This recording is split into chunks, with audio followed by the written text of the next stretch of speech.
Okay, we're here with Kilpatrick's audio K4816 pattern generator.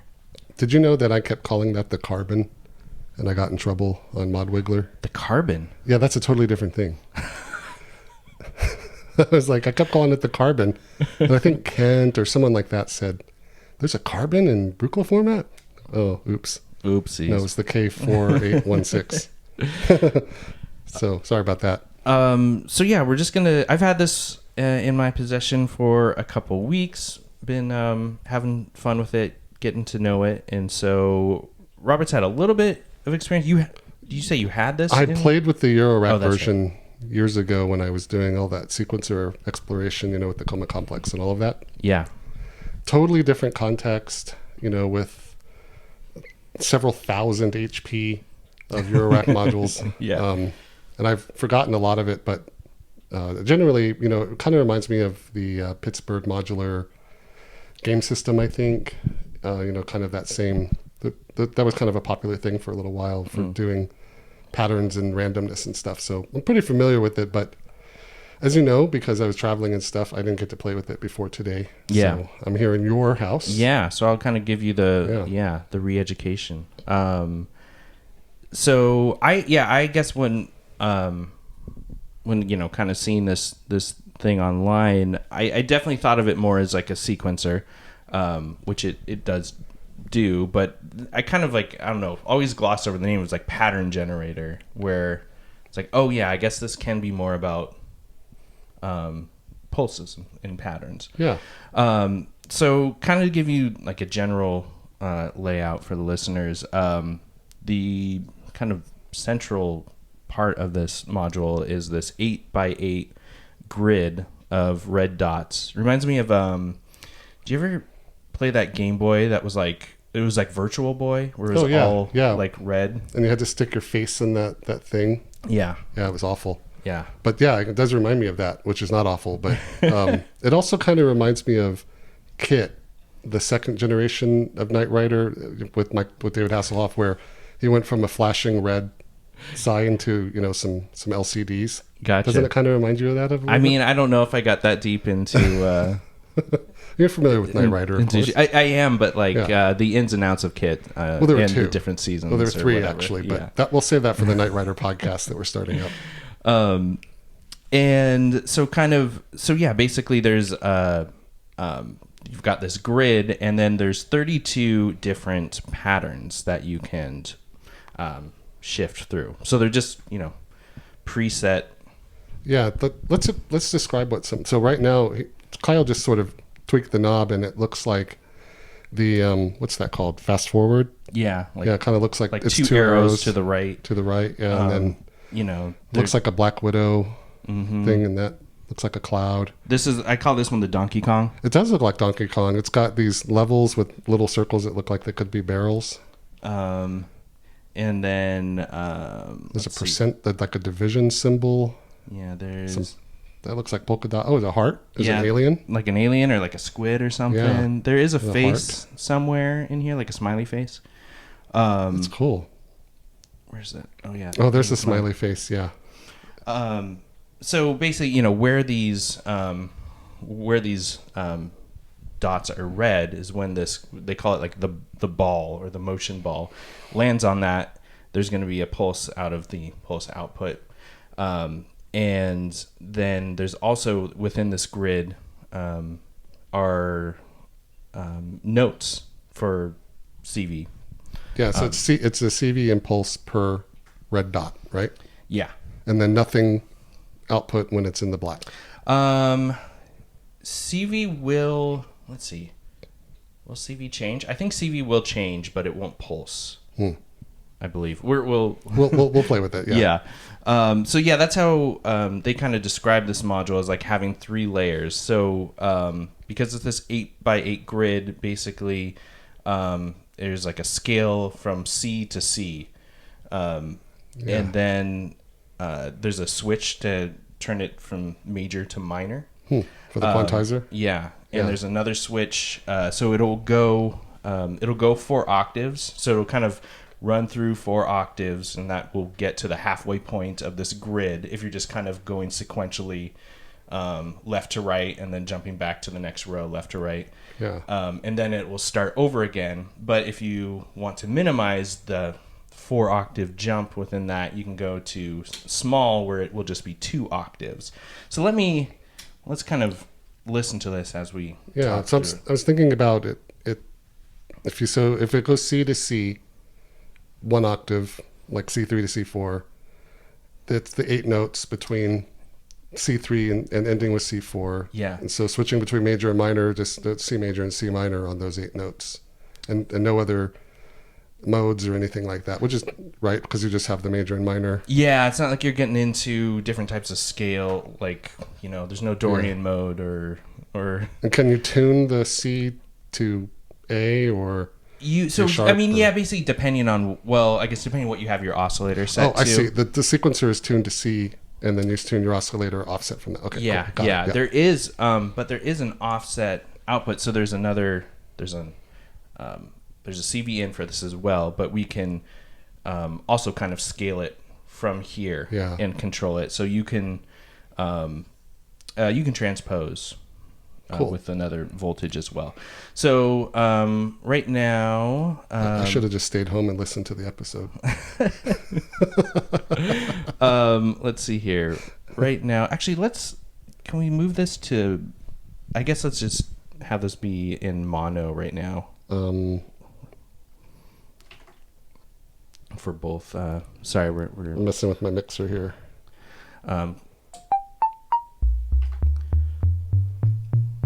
So we have the pulse going into a 281 and the CV going into the 258 square oscillator with, it's in sine mode right now. So as you can hear, we're going up that this. bass sounds good, by the way. We're going up this scale, and once it hits that that kind of 8th dot, the next row has that. It repeats that same C. Oh, yeah, because it's C to C, right? So C3, C4, C4, C5, C5, C6. Yep. Yeah. Okay, that's how we practice scales when you're learning the piano. You go up to C, and then you play C again. You go down to C. Mm-hmm. Yeah. Cool. That's a good thing to point out. I'm glad you. Yeah. I would have been confused by that. Yeah, because when you're like, well, 7 notes, but there's there's 8. So now I can go. So this is going through all 64 points on this grid. You can minimize this. There's a motion length, so we can, if we go halfway up, I had the dial turned all the way up. It should potentially just go through half of them. Oh. There's a little off there. It's very, the resolution of this is hard. And you don't get any visual from that, Yeah. So max it out again. I'll show you this. So this is the large, small, which now it's just going to go to 2 octaves, and it's going to repeat. So it's not doing the super low octave anymore or the super high octave. Yeah. That's cool. Yeah, so it kind of regulates it a bit. Here's the output offset. So I guess straight up is where it would not be, or it's an interesting pot. It's hard to tell because there's no indicator or anything. So I guess it would depend on how that pot was. Like, as if you can imagine, I guess there's a calibration routine, but you'll have to use your ear, or I'd probably hook it up to an oscilloscope. Yeah.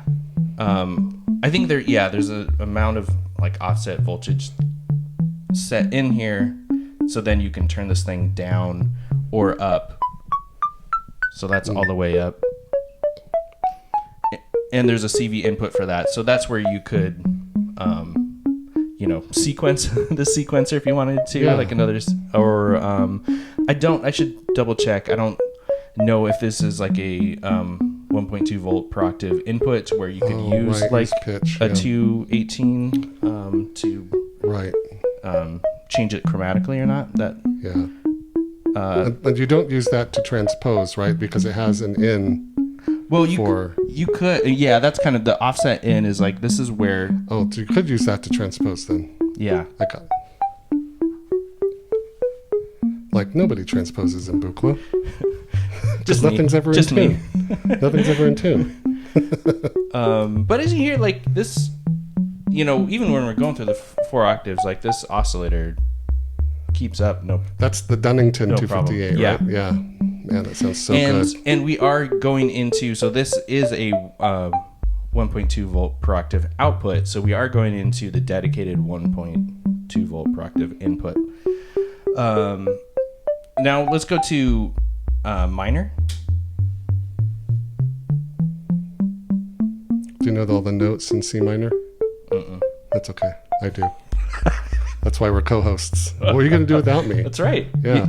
Yin and yang, Then there is so this is going in forward. There's also a reverse direction. So now it can go down. There's a CV input for that. So there's just a threshold on this CV input to where it's like once it meets this, I don't know if it's 5 or 7 volts, it'll then change direction to go the opposite way. Yeah. Man, I wish you'd been around when I played with this Euro rack. I couldn't figure it out. There's then a pulse input. Here, I'll turn this down for a second. Pulse input for the clock in, so you can use something else to drive this. And then there's a clock speed. I guess I can turn that back on where it can go Cool. very fast. To if it's at 0, it doesn't go anywhere. That makes sense. And I don't even know. I turned it up a little bit. I don't know where there's its threshold. So that's pretty slow. But if you wanted it to be even slower, you could use some other pulse input to drive it more slowly. And there's a gate time knob. I didn't see that one because I'm like, what's gate? I don't know. Right? Yeah. There's a little. Yeah, it's not a pull. Like, well, yeah. Even the red pulse output is called a gate because it's like a pulse, but it can have a length.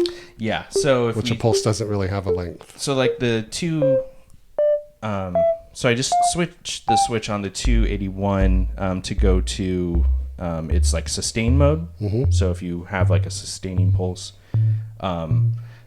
it will go longer. So now I've turned up this from this gate time from short to long. So even it can't go slow enough to really give us.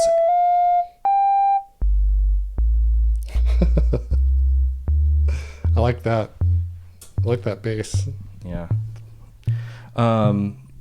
It's my headphones that's making it sound so good. You got it turned up to 14.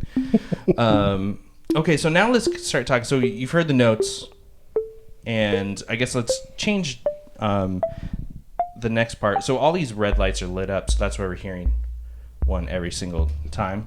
It pulse every time. Let's go to this pattern. It looks kind of like in cartoons when somebody gets injured and they have that little bandage that like in Japanese, Yeah. in manga or anime, it looks like that, doesn't it? That little red thing on their forehead. That's what it looks like. So now there's more negative lights that are not lit up. Yeah. And so when the ball goes over it, it's only going to pulse on that time. But then you're also getting, let me speed up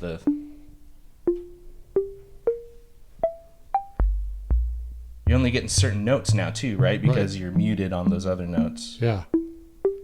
It's like on an analog sequencer having the gate or trigger turned off for a particular step. So now if we go back, I'll go back to major. I'm going to go back to the full on. So now kind of the third level of this is actually the motion of where this, bouncing ball is traveling over these notes and pulse outputs. So there's this motion type.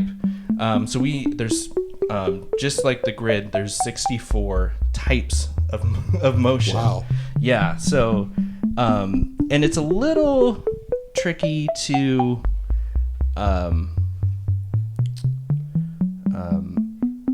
figure out like what one you're on, because it doesn't give Like in the manual that lists out all Yeah, 1 through 64. 64, right. Sequential left to right, and then there's like stars and crossing over and slither. Oh, that's like that Spiral. snake game Yeah. on our phones. Ropes and knots. What's Totally also random. cool is then they get into different kind of like triads. So Yeah. then they're doing patterns based on the actual notes. Yeah. Yet those are going to be different, than when going to a different pattern, you're going to get different notes anyways and feels.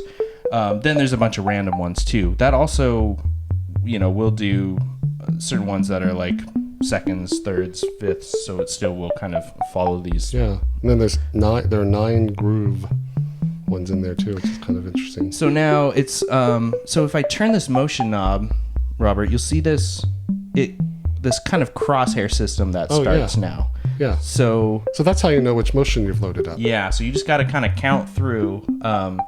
So it's like we're on 1 right now, which is just the left to right, like what we've been hearing. And then if I move it over 1 notch, we're now.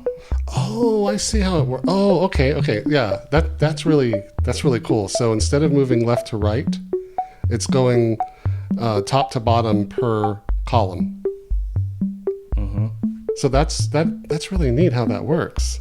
So we're on number 2, sequential top to bottom and left to right. Yeah. And so then Yeah.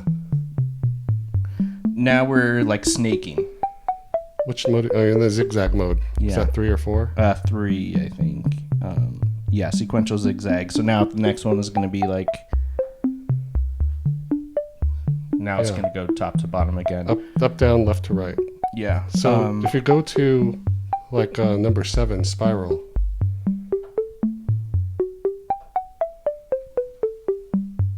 Oh, it goes. Oh yeah. So it starts at the outside and then goes up to step 7, and crosses over to step 6, goes down to step 5. And reset. A little bit of Fibonacci sequence looking thing going on there. I like the I like this one where it like bounces from the lowest note and will bounce up Really cool. the scale. And when I played with this, we didn't get into all that.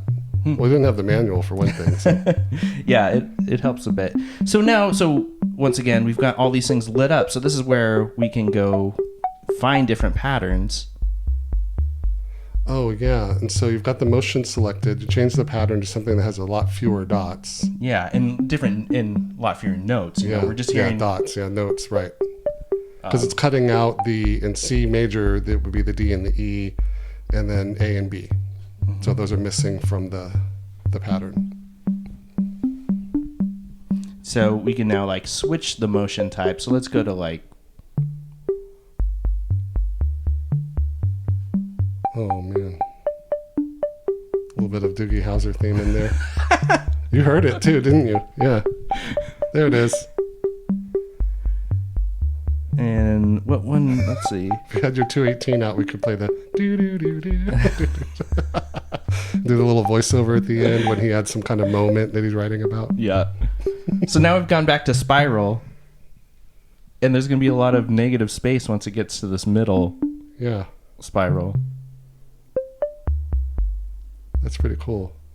So with that up, the speed turned up, the clock turned up, then you can get some really cool.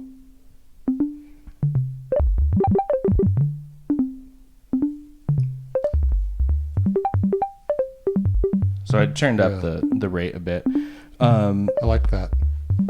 That's really cool because this is the kind of pattern that we program into. I've got 64-step sequencers in the Colossus, and I had the Coma Complex. I had to do this kind of thing note by slider by slider, mm-hmm. which is fine, a little tedious, but and I usually made a mistake here and there mm-hmm. because I have to think about each of the notes in the spiral diagram, to do that, and do like the basically the math of figuring out. Yeah. Is it a 5th? Is it a 7th? I mean, it'd be cool to pick Andrew's brain a little bit about all these different motions. Yeah, where did he get the inspiration for these? Ropes and knots.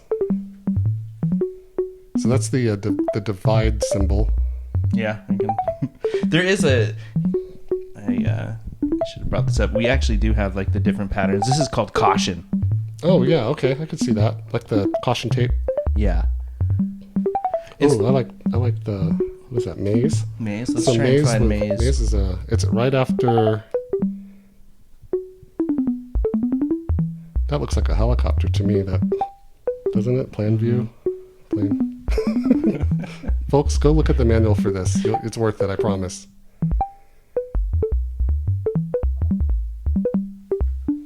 So this would lend. I mean, this would be really cool in a live performance. I mean, well, because It'd be really fun. what we're not used to, or at least what I'm not used to, is actually like scale quantized notes in Buchla. I'm always like, if I'm making music, it's like, well, I'm choosing every damn note.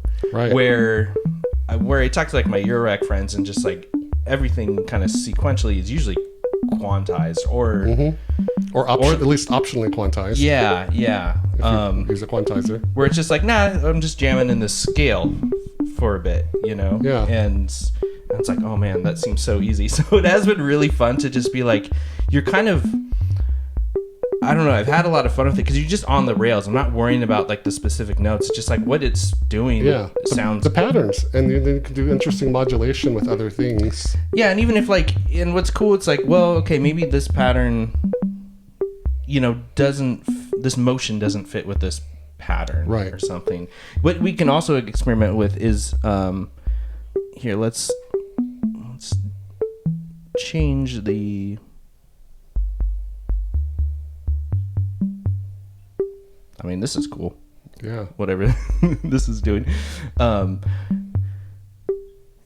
sometimes it will That's limit. awesome, man. That is a neat little melody that you just lucked into. Mm-hmm. And so, like, if it didn't work, we could change a different pattern and be like, well, maybe it works well in this Looks one. like a target.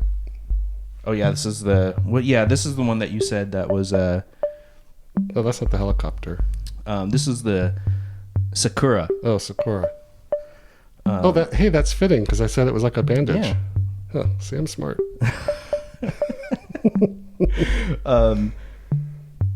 It's like, I don't know. I didn't think this sounded as cool as it was on this one. So not every pattern, but then like maybe if you change up the, we can go back to it. Maybe we want to speed it up. Maybe that works better. Oh yeah, there's a nice. That works pretty because this pattern repeats. The pattern of the dots it repeats. So with the motion, it's going to have that the same sound, the same notes essentially played because it matches the motion better than the thing that we had before, which had a lot more sort of random looking negative space, as you called it.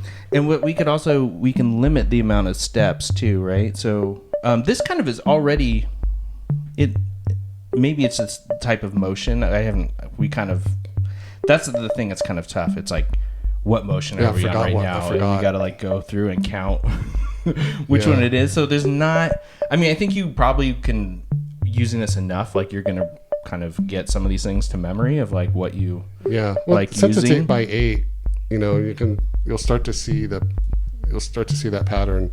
That's happening at the Colossus, which is 96 by 96. Right. Yeah. And so, I don't have to, although I still do a lot, but I could see, remembering over time where the motions were, because it does give you a crosshair, which is pretty nice. Yeah. As you select them.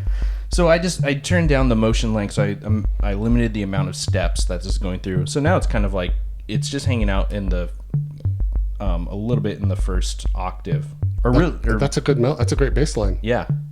I do have this set up. I have the sawtooth oscillator also taking this CV input, and I've I've split the pulse. So basically, every other pulse hit, the sawtooth oscillator will hit. And I did change the its tune to a different note. Do you know if it's a third or a fifth, or did you just chose a note? Yeah. I don't have ear training, so I can't tell. I changed it to minor instead of major, and I can limit the.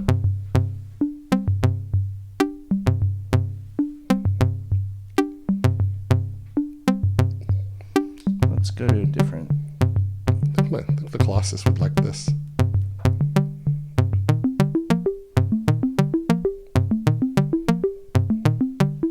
Oh, that's funny. This one is kind of following. So this motion bounces up and down between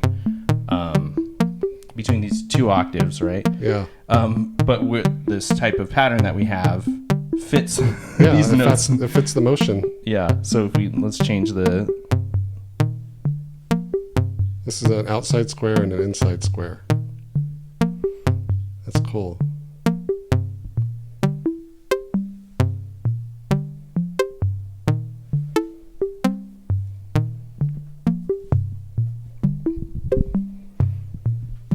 So yeah, that's kind of the gist of it. So you can also, there's CV inputs, like I mentioned for the offset in. You can Clock it externally, yeah. Yeah, clock it externally. I mean, just for a fun. And dir is direction, right? Yeah. So do you know how much CV needs to go? Is it just, because it's not pulse, so.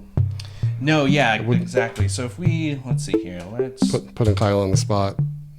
Oh, we're bringing out the 248, Marv. All right, about to get real. We'll pause for 3 hours while you dial in the patch. No. So I'm just turning up. Let's see here. So it wasn't very much. I mean, I don't know how much CV this is, but look, Yeah, it's interesting that it's CV for direction because it's going to be front or back, right? Or are there other directions?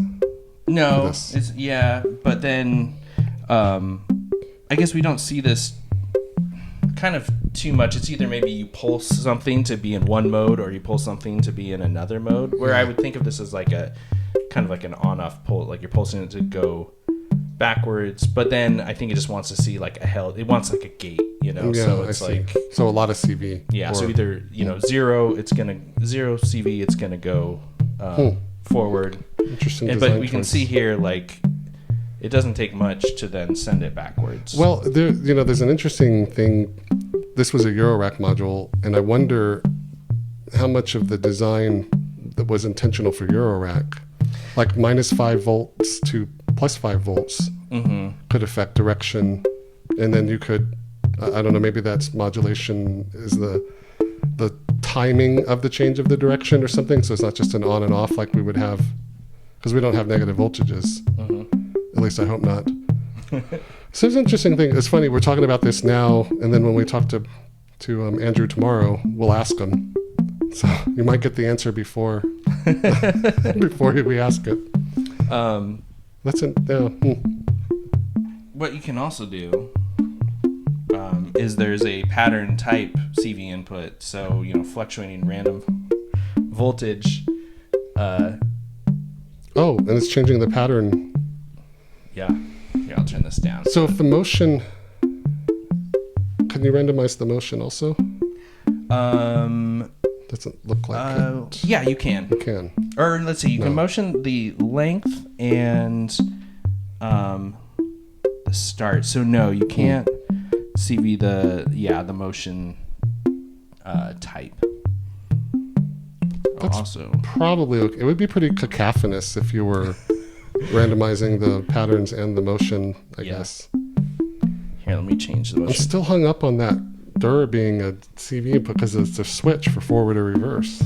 Like, did he just put the wrong color on it? Is this a it's a CV input. Yeah, but it's binary, forward or reverse. I mean, that's and then any pulse input is a CV input, right? Yeah. It's just orange.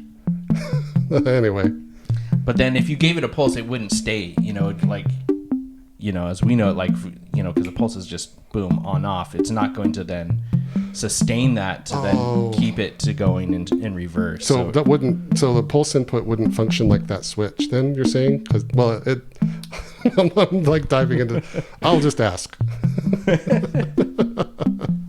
Like, that's not the point of the episode, why that's called, why it's blackjack, but we'll find out. We could turn on some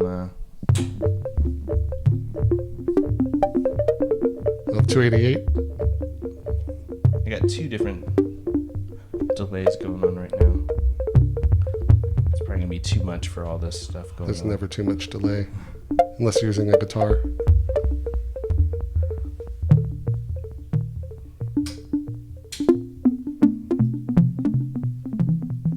So that looks like a K or the Euro. This is symbol. that's the I think that's the Kilpatrick Audio K. That would make the sense.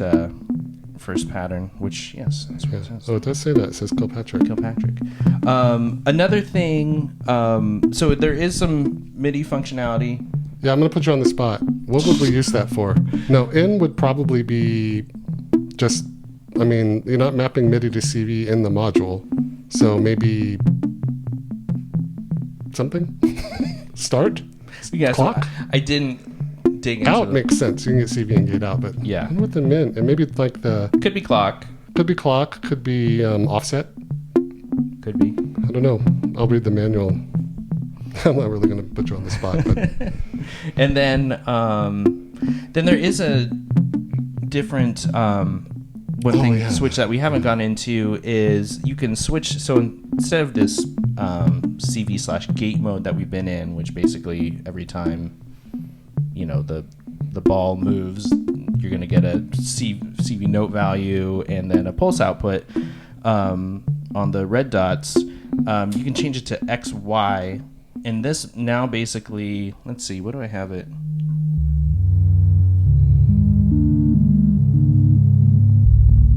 So it then kind of...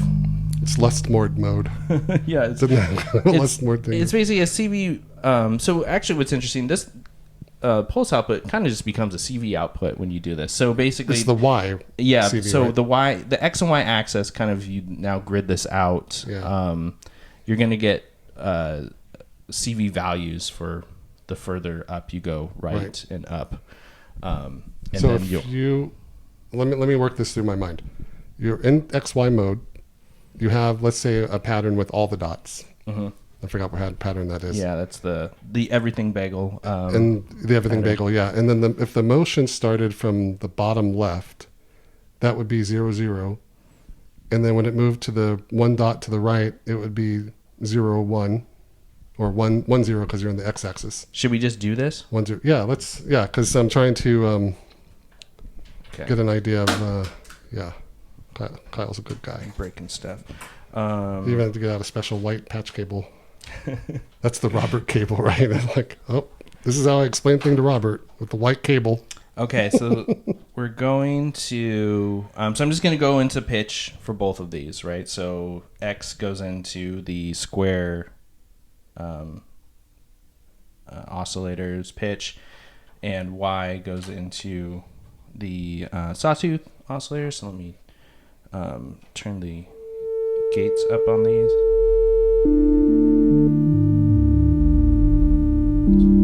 Oh, yeah. Okay, that makes sense because X is never changing as it moves left to right on per row. Only Y is changing. So you're always going to be at 1. So for the first 8 steps, you're going to be at 1, 1 to 1, 8. And then 2, 1 to 2, 8. Or actually, it would be from the bottom up, right? No, I see it's going... down. Yeah, it'd be from the bottom up. Mm-hmm. So that's why it's getting lower and lower as we're moving down. You would end at 8, 8. So we can reverse this. 8, 8. Yeah. So that makes sense because if the first step is 1, 1, you're at number 1, and the very, very last one's 8, 8, which is 64. Mm-hmm. Okay. It's easier to understand looking at the everything bagel here. And then you could change your... I mean, there's where you get into these modes where it's random. Oh yeah, because it's holding it there. Yeah, let me go. I think it's these last.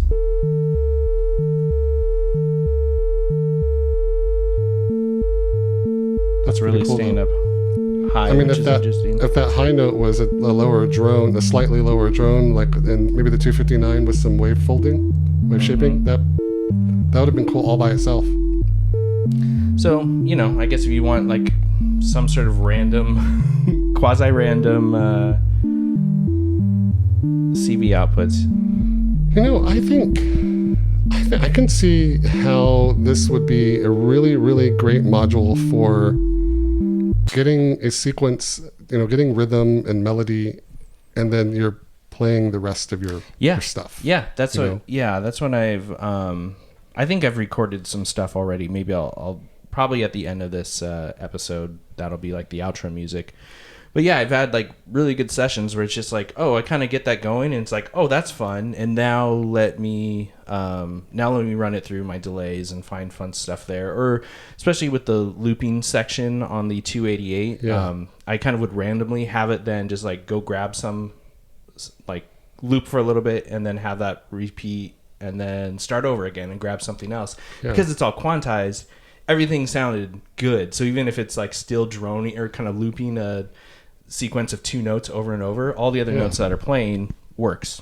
So yeah, kind of like, you know, I remember you mentioning working with the radio module, you know, not having to focus on like the musical content as much, but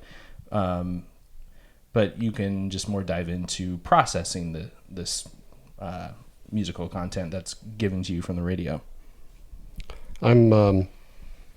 This would have been really cool for that project, by the way. For selecting the radio stations with some more randomness. Yeah. But with the pattern of randomness, so you'd hear the same thing over and over. I'm looking at the manual here for MIDI, and it's actually got a pretty nice MIDI implementation.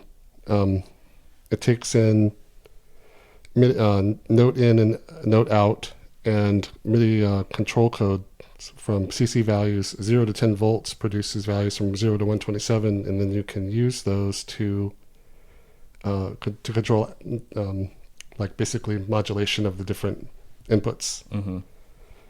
And then it has MIDI notes corresponding to the ones being sent from the CV and gate outputs will be sent on the MIDI out. That makes sense. And then there's a pattern type, motion start, and motion length, or MIDI CC. Oh, so I guess where there's not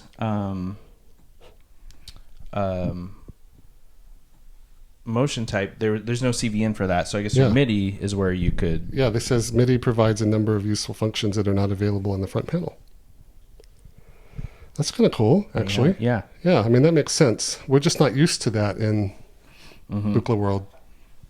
To be, you know, there's like one MIDI module interface or whatever, but not for individual modules having outside of like the Northern Light modular stuff. Yeah, true.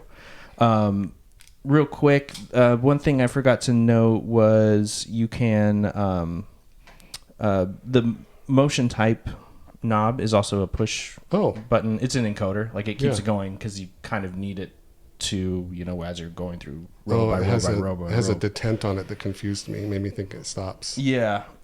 So, but you can, whatever motion type you have it in, if you press it, it will reset. So it'll go back to its like first, which I think that's what the motion start is input. Where's start? Did you show how to stop and start the clock? And I just missed it. Well, there are inputs. You have to use CV for it? Yeah. Pulses? There's pulses so you can pulse it to stop it and to start it. But there's no switch or... I mean, if you go down to, if you turn the clock all the way down. Off. Yeah. Okay. That makes sense, actually. Yeah, that's kind of... And then you could use MIDI for start-stop if you also wanted to. Yeah. I just found that, like... Yeah, it's another way to kind of mess with the patterns and stuff like that. You can... I did pair it up with the Marfa bit just to kind of feed it more regular patterns, and then I would get even more regular patterns because you know, based on the what type of pattern was on there. So you know, you could use the 226H. Sorry if I'm misremembering that. This is the CV to MIDI thing that usually comes with in the Lens Spider with the 252E. Oh yeah, so you can... So, you know, you could use that to get CV from your system converted into MIDI to do some more modulation of the K4816 if you Does it have MIDI? I forget what that thing looks like. It's got CV in, MIDI out. Okay. So it's got a little breakout panel in the back that the MIDI in for the breakout panels for the 225H, and the MIDI out is for the 226H. Okay, so the breakout panel in the back, you just route that. Yeah, you just route it out the back. Or you could use a a Eurorack one and use banana, but that's not what the show's about. So you'd use a 226H for that. That's actually a really nice use case for that, because you've got lots of you're looking at your system. You have lots of blues and purples. So you could send and yellows.